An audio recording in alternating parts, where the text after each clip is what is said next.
Yon, magandang araw mga kasisboy.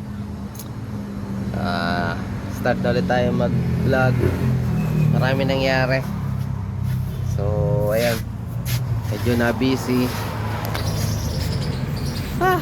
So, nagpe-prepare ako para sa continuous na upload ng mga video. So, tingnan natin kung hanggang saan to aabutin. So bali ito, nasa tindahan tayo. First highlight nito, nagpapalit tayo ng bubong. So, bago na yung bubong natin kasi nga natulog. So may sa gilid, may natulog pa din. Ayun na ako buhay. Tapos yun, mga 3 weeks ago, nalakawan tayo. Bali nangyari, nakawan tayo ng pintura. Bali ang nangyayari, dito kinukuha sa part na to. So may part diyan na ito siya. Ito.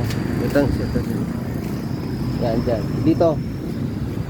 So dati na-discover ko for the past 7 years, di ba na ako nawawala ng pintura dito. Dito lang ako nakaraan.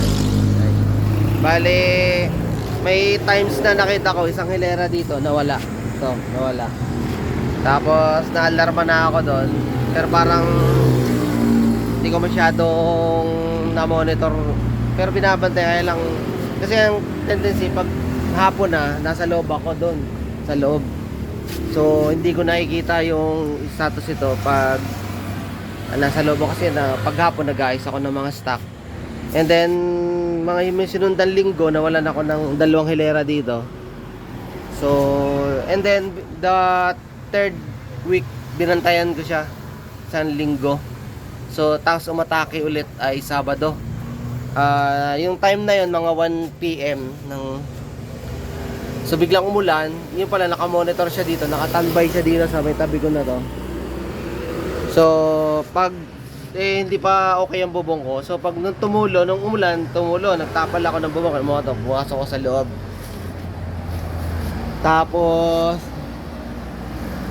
ayun, pag siguro mga ilang minuto lang, 3 minuto. Pagka balik ko dito, pagka kita ko, pag check ko nito, nakukulang ng 2 balde. Ito siya guys, oh. Ayan, oh. Ayan. Ayan. Hindi ko na masyado ipakita yung mukha niya, hindi mo makikita dyan eh. So naglagay ako, nag-post ako. Ayan.